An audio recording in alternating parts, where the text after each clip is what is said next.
met in 7th grade at Maple Avenue Middle School during the spring production of Fiddler on the Roof.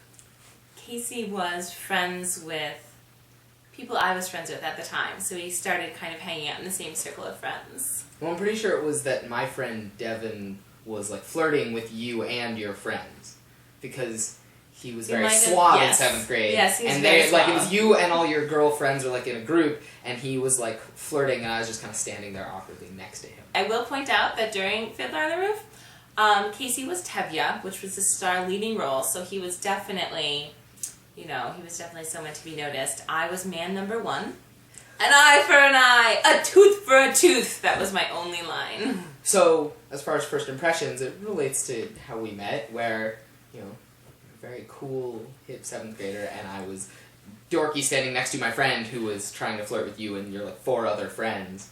Having a long conversation, which you say was about a necklace, and I thought was about earrings, with different princesses on them. It is a necklace, but the charm fell off. Oh. So it's not anything anymore. So she had this naked fairy princess charm necklace thing that was basically, that was the entire first conversation that was the entire conversation we had that I slightly partook in, but not really. Yeah. And my impression of Casey was that I was the dorky one, and he was the cool one who was hanging out with this apparently suave other 7th grader. Yeah, and they were cool because they went to Dorothy Nolan. I thought that you were like this other cool guy who was also happened to be really nice, like really, really nice, and I might have thought you were funny at the time. Okay. It might not have been apparent at first. So, I would say that it all started, in 8th grade or so. You had actually been dating my friend Devin. You guys had broken up, and you weren't dating anyone. I wasn't dating anyone. This was, I think, in 9th grade. And, we would talk online on instant messaging at night, like, all the time. That's, what all of us would do as friends, because we were kids, we couldn't drive. But, like, we would talk late into the night, and I'm sure your parents just as mine. My parents, their bedroom's right next to where the computer is. So we'd type all night till midnight, and my dad's like, I have to go to work, get off the computer, but we'd go back and forth. So there was that, and I developed a huge crush on you, aside from having been friends for, a couple years already. And so there was the 9th grade dance that was coming up. Oh, right! Yeah, so the dance was coming up. Okay. So the dance 9th grade spring dance. It was the spring dance? Mm-hmm. Okay, so the 9th grade spring dance is coming up. I don't have anyone to go with, and she didn't have anyone to go with. And so, but being awkward 15-year-olds, 14-year-olds or whatever, I'm like, I really want to ask her to the dance, but I don't know how to do that. I don't have the facilities to, ask a girl to go to a dance with me. So one night, when we were on AIM, I was like, so are you going with anyone to the dance? And you're like, no, I don't think so. I don't have any plans. And I was like, well, if you don't find anyone to dance with you at the dance, then maybe we could have the slow dance together or something like that, maybe. We could dance together if we don't have other people to dance with. And you were like, yeah, okay, that's cool. I think I said, I will save you a dance. I think that sounds about right. So, flash forward the week or whatever to the dance, and there's a slow dance towards the end, and, First of all, you came late to this dance. I probably had a soccer game or something. I think you had a soccer game. Anyways, so you didn't even show up for our first date. I didn't show up. My fault. But so, the dance was going, we were talking with all our friends, kind of in a circle, we talked a little bit, but we didn't dance.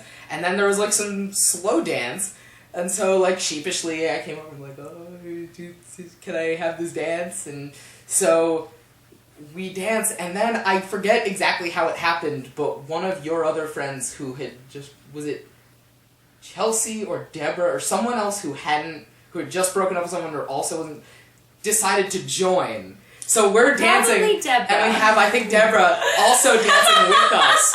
And then, 2 or 3 other people started, so instead of, us having a nice initial moment of, this beginning, it was all our friends started glomming on, and it was just kind of this, swaying mob, which really is symbolic of our relationship, and our relationship with our friends. Swaying mob. But that was kind of where it all started, because that was I want to date this girl, she's adorable, and she's not freaking out that, like, all her friends are kind of... But I was also, like, really pissed because, you know, I'm like, I want to dance with the girl that I like, and now this is just, like, weird. Throughout 9th grade, I hadn't been dating anyone, but, you know, I had 2 other single friends, Chelsea and Amy, and we would all be like, oh, who do you like, who do you like, who do you like? Oh, no, I think it was Megan and I decided that we both liked you because you were so nice, but we were not going to do anything about it. So the dance happened, and that was, like, you know, really exciting, but I was, you know, as loud and obnoxious as I was also really shy. So I don't know, I didn't want to, like, put myself out there in any way. So the dance happened, that was nice, but after that, nothing really happened, right? And I started dating someone else that summer. Yes. Very sad and tragic. Very sad.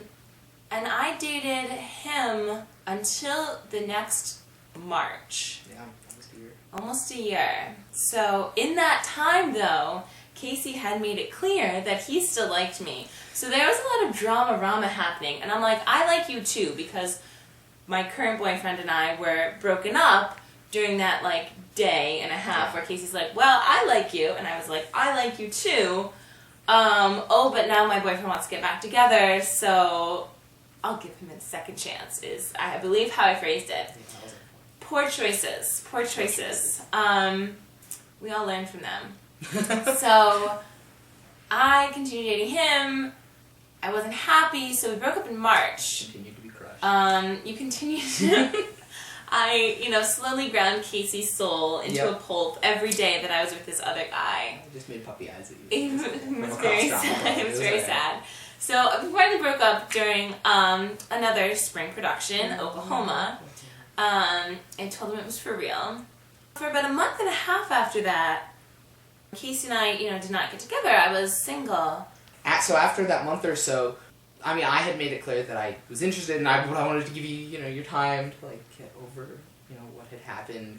But I was like, I will be your friend, and I will do whatever it takes, and when you're ready, let me know. It all really happened when I was on a Girl Scout trip to Bermuda with Lauren, who is one of my bridesmaids, who was dating one of Casey's really good friends, and John, who was also a groomsman. So we talked over the phone. On the Bermuda trip, you spent, like, 4 calling cards worth talking on the phone while I was in Florida and you were in Bermuda. Lauren told me that, like, Casey liked me, and she told me while I was eating a peanut butter sandwich. And I started smiling so hard that I couldn't chew, and, like, the peanut butter, like, just fell out of my mouth. And I'm like, this is probably either a horrible thing or a good thing. So I'm like, okay, well, I guess I really like him. Because I literally couldn't chew. Because... So during that week, I'm like, you know, like, what do? We were in Bermuda, so I spent, like you said, like, several calling cards, calling, my cell phone that I had just gotten, because I was so cool, 16-year-old. Yes. The phone number, which I memorized as the plane was taking off, because it was, like, a calming mantra.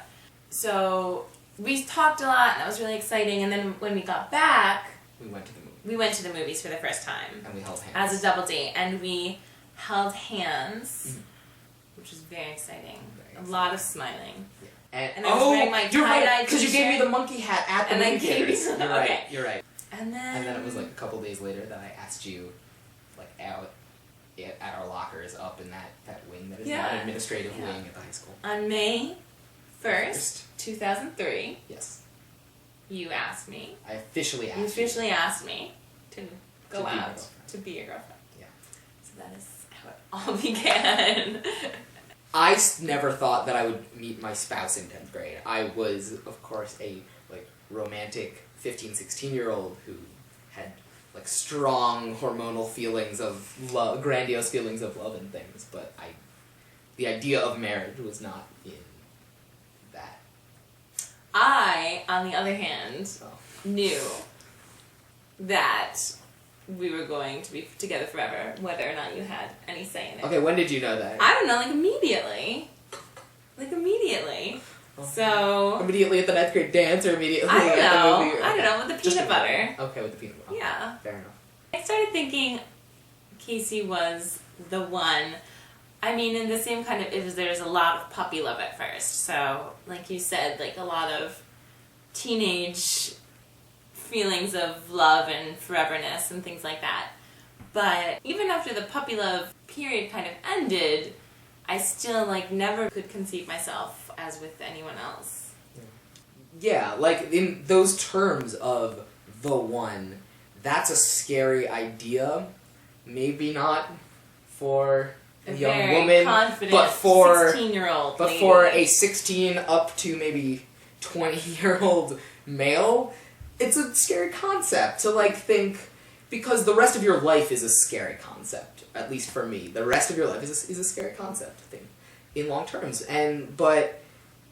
So it was something that I thought about a lot, especially, you know, when we were graduating high school and going off to different schools, and then when we, you know, you were in Ohio, I was at Tufts of Boston, and talking on the phone, and like just like realizing, aside from like the fun of, you know, being in high school together and like the work that it can be, and then the joy that you can get from that work, and it was kind of this. For me, it wasn't like a moment, but it was this evolution.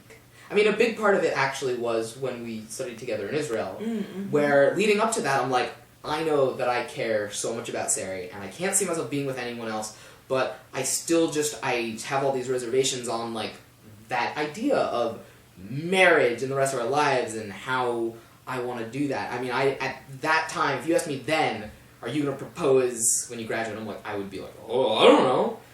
But we went and we lived in a foreign country together, and we lived together, and we got to like be at the same place, and it was so comfortable.